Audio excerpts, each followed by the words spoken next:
Hi friends, எல்லாருக்கும் நமஸ்காரம். இன்றைக்கு நம்ம நல்ல சூப்பர் டேஸ்ட்டில் கடல் மீன் தோரன் தான் செய்ய போகிறேன். உப்பும் புளியும் தேங்காயும் கறிவேப்பிலையும் எல்லாம் சேர்த்து நல்ல சூப்பர் டேஸ்ட்டில் மண் சட்டியில் வேக வச்சு எடுத்தால் மீன் தோரன் டேஸ்ட் நல்ல சூப்பராக இருக்கும். எப்படி செய்யலாம் என்று நமக்கு பார்க்கலாம். இப்போ பாருங்கள், இது கடல் மீன் தான். கிளிவரண்டா என்று தான் இந்த மீனுக்கு மலையாளத்தில் சொல்லுவாங்க. தமிழில் பேர் எனக்கு கரெக்டு தெரியல. இதனோட மேலே இருக்கிற சிதல்கள் எல்லாம் இதே மாதிரி நமக்கு மாற்றி எடுக்கணும். நல்லா க்ளீன் பண்ணி எடுக்கணும்.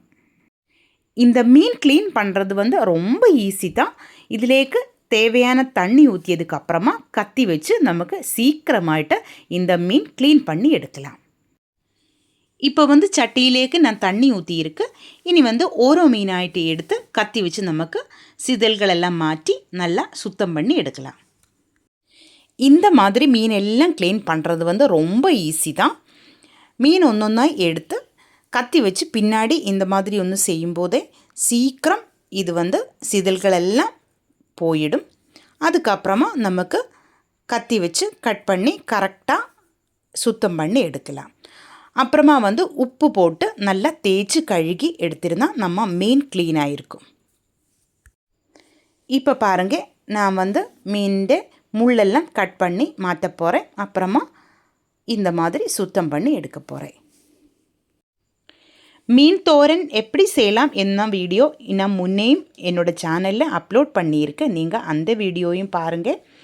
இந்த கிளிவரண்ட மீன் குழம்பு பண்ணுறதுக்கும் நல்ல டேஸ்ட்டாக இருக்கும். அதே மாதிரி நம்ம தோரன் செய்கிறதுக்கும் நல்ல டேஸ்ட்டாக இருக்கும். இப்போ நான் சாம்பாருண்ட கூட சாப்பிட்றதுக்காக நல்ல காம்பினேஷன் தான் இந்த மீன் பொரியல்.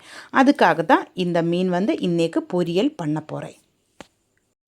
இப்போ எல்லா மீனும் நான் க்ளீன் பண்ணி உப்பு போட்டு நல்லா கழுகி எடுத்ததுக்கப்புறமா ரெண்டாய் கட் பண்ணி எடுத்து வச்சுருக்கு. இன்னொரு சட்டியிலேக்கு 1 கப்பு தேங்காய், 1 டீஸ்பூன் வரமிளகாத்தூள், 1 டீஸ்பூன் மஞ்சள் தூள், 1.5 டேபிள் ஸ்பூன் இஞ்சி பூண்டு பேஸ்ட்டு சேர்த்தியிருக்கு. அதிலேக்கு 1 பெரிய வெங்காயம் சின்னதாய் கட் பண்ணியதும் 2 பச்சை மிளகாய் கட் பண்ணியதும் போட்டிருக்கு. பெரிய வெங்காயத்துக்கு பதிலாக சின்ன வெங்காயம் போட்டிருந்தால் இன்னும் நல்ல டேஸ்ட்டாக இருக்கும். இனி இதிலேக்கு ஒரு குடம்புளி தான் நான் எடுத்திருக்கு. நல்ல புளியாக இருக்கும். இது தண்ணியில் ஊற வச்சது தான். இது பிச்சு போடலாம். நீங்கள் எந்த புளி யூஸ் பண்ணுமோ அதே புளியோட தண்ணியே ஊற்றிக்கோங்க.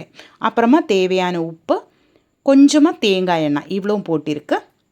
கூட கருவேப்பிலையும் சேர்த்தி கை வச்சு நல்லா பிசைஞ்சு எடுக்கலாம். தேங்காயெல்லாம் நல்லா ப்ரெஸ் பண்ணி நல்லா பிசைஞ்சு எடுக்கணும். அதுக்கப்புறமா நம்ம கட் பண்ணி வச்சுருந்த மீன் இதிலேக்கு சேர்க்கலாம். மீன் சேர்த்தி நல்லா மிக்ஸ் பண்ணியதுக்கு அப்புறமா இது வேகிறதுக்காக தேவையான தண்ணி ஊற்றலாம். அதிகமாக தண்ணி ஊற்ற தேவையில்லை. மீன் சீக்கிரமாக வெந்து வரும். அதனால அதிகம் தண்ணி ஊற்றக்கூடாது. மீன் வேகிறதுக்காக தேவையான தண்ணி மட்டும்தான் ஊற்றணும். இனி இதை ஸ்டவ்வில் வச்சு நமக்கு வேக வச்சு எடுக்கலாம். இது ஒன்று கொதித்து வரும்போது இதிலேக்கு 1/4 டீஸ்பூன் வெந்தயத்தூள் சேர்க்க வேண்டியது இருக்குது. இப்போது அது சேர்க்கக்கூடாது. இந்த மாதிரி கொதித்து வரும்போது தான் சேர்க்கணும். கரண்டி வச்சு கலரக்கூடாது. கரண்டியோட பின்பாகம் வச்சு இடையில நடுவில் ஒன்று இதே மாதிரி தான் ஒன்று கலரி விடணும். மீன் உடைஞ்சு போகாமல் பார்க்கணும். இப்படி தான் செய்யணும். தண்ணியெல்லாம் நல்லா வற்றி வரும். மீனெல்லாம் கரெக்டு பாகத்தில் வெந்து வரும். நல்லா வெந்து வரும்போது தண்ணி வற்றி கரெக்டு பாகத்தில் வெந்து வரும்போது இதுக்கு மேலே 1 டேபிள் ஸ்பூன் தேங்காய் எண்ணெய் ஊற்றலாம். நீங்கள் எந்த எண்ணெய் யூஸ் பண்ணுமோ அதே எண்ணெயை ஊற்றிக்கோங்க. அப்புறமா கொஞ்சம் கருவேப்பிலையும் நமக்கு இதுக்கு மேலே போட்டு மூடி வச்சு ஸ்டவ் ஆஃப் பண்ணலாம். நம்ம சூப்பர் டேஸ்ட்டில் கடல் மீன் பொரியல் ரெடி ஆகிருக்கு. லஞ்சுக்காக தட்டிலேக்கு மட்டை அரிசி சாப்பாடு தான் நான் எடுத்து வச்சுருக்கிறேன். இதிலேக்கு சாம்பார் தான் ஊற்றியிருக்கு. நல்ல டேஸ்ட்டாக இருக்கும். இந்த சாம்பாரும் மீன் பொரியலும் நல்ல காம்பினேஷன் தான். கூட நெல்லிக்காய் ஊறுகாய் தான் நான் எடுத்து வச்சுருக்கேன். இது நம்ம வீட்டில் தயார் பண்ணிய நெல்லிக்காய் ஊறுகாய் தான்.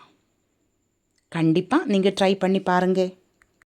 இந்த வீடியோ உங்களுக்கு பிடிச்சிருந்தா சேனல் சப்ஸ்கிரைப் பண்ணுங்கள், லைக் பண்ணுங்கள், உங்கள் ஃப்ரெண்ட்ஸுக்கெல்லாம் நீங்கள் ஷேர் பண்ணி கொடுங்க, ஹைப் பண்ணுங்கள். உங்களுடைய ஃபீட்பேக் கமெண்டில் எழுதி போடுங்க. இதுவரைக்கும் நீங்கள் எல்லோரும் எனக்கு கொடுத்த சப்போர்ட்டுக்கு ரொம்ப நன்றிங்க. இனிமேலும் இந்த சப்போர்ட்டை எனக்கு கொஞ்சம் கொடுங்க. தேங்க்யூ.